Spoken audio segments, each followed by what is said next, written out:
The cold splash hit me before I even realized what was happening.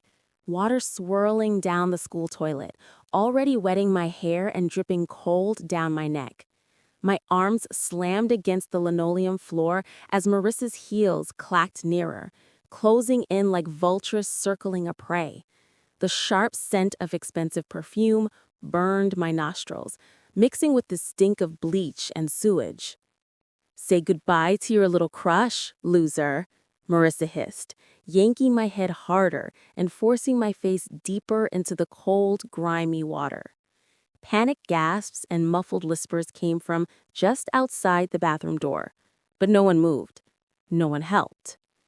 When I finally pulled away, gasping, drenched, humiliated beyond belief, my eyes met hers, icy, calculating, merciless. Then came the whispers. She pushed my head down the toilet, and nobody believed me. That's how everything shattered. And yeah, I wish I could tell you it ended there, but it didn't. 48 hours before drowning in toilet water, I was just another face lost in the chaos that is Westbridge High. I'm Ella Martinez, junior, average in every way, except maybe the fact that my family's paycheck came from my dad clocking hours at the warehouse, while Marissa Langford's family owned the school and half the town.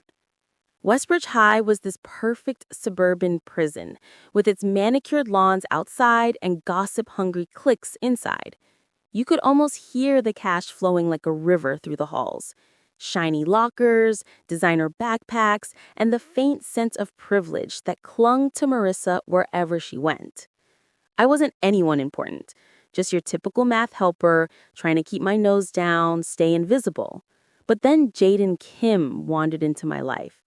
Jaden with his quiet smile and brain that seemed stitched to every textbook.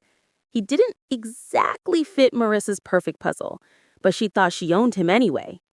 Spoiler, she didn't. What did I want? Honestly, just to help Jaden survive Mrs. Patel's brutal algebra tests. I helped him with homework. Not like him, no, not me.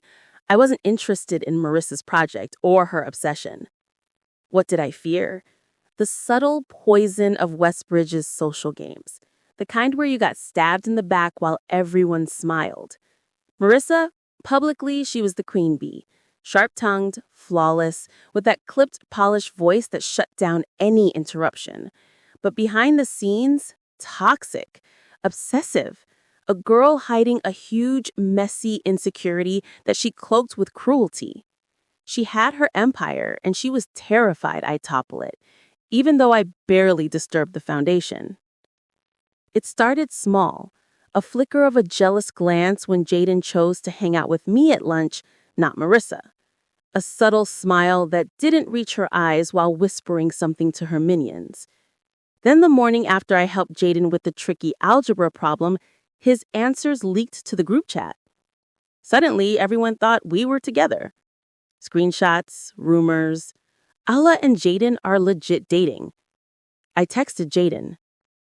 Ella, did you post that because... Jaden, no, I swear, someone else must have. Ella, great, Marissa's going to flip. Jaden, just ignore it. But ignoring wasn't an option. That afternoon, Marissa cornered me by my locker, that expensive perfume swirling the air, her voice dangerously sweet. Ella, sweetie, sometimes it's better to know your place. I nodded, biting back the impulse to snap. But inside, alarm bells ringing. Then my phone buzzed. A photo, me, Jaden, laughing in the hallway. Caption, pretty obvious who he likes more. The game was on. Rumors detonated like bombs. Jaden's phone blew up with texts from unknown numbers. Marissa's friends started tagging me in posts calling me a gold digger, or worse.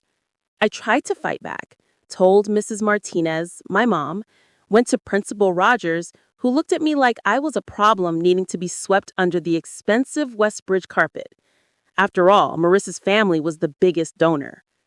Screenshots leaked from a private group chat where Marissa made fun of my background, my dad's peasant job, and said, Ella's just a charity case.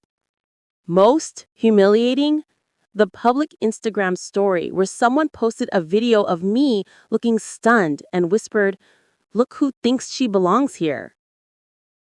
Kaya Thompson, my only friend and a thundercloud of sass and fire, texted me during all this. "Kaya, you're not alone. Ready to start shaking some trees? Hashtag not just drama." But even Kaya couldn't stop the avalanche. At lunch, my table was empty. My locker defaced with nasty comments.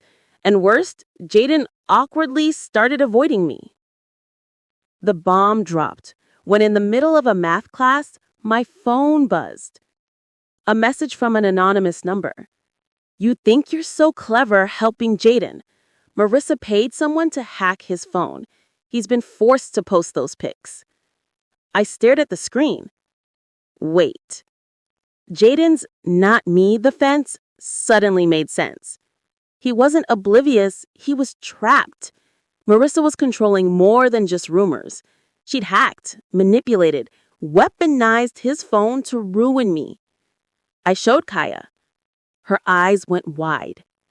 "I've got receipts that Marissa has been bullying a sophomore for weeks, and the school covered it up." That was the moment I realized I wasn't just collateral damage.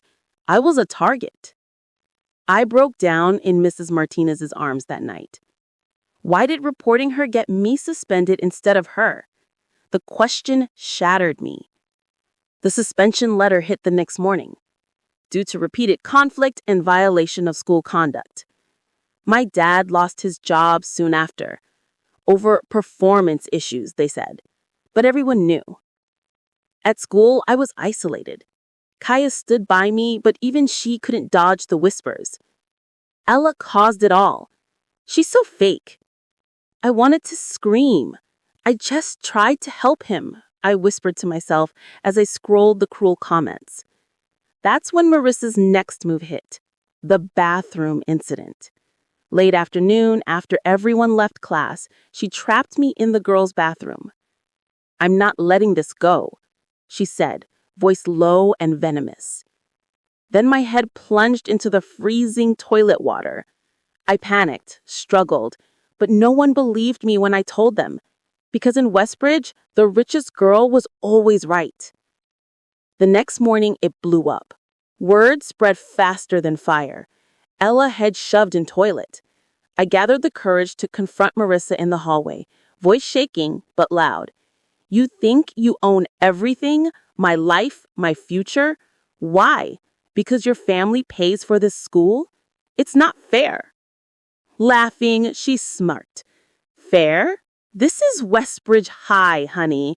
Fair has nothing to do with it." Kaya stepped in. "You're a bully, Marissa, and the school's scared of you." That's when Jaden appeared.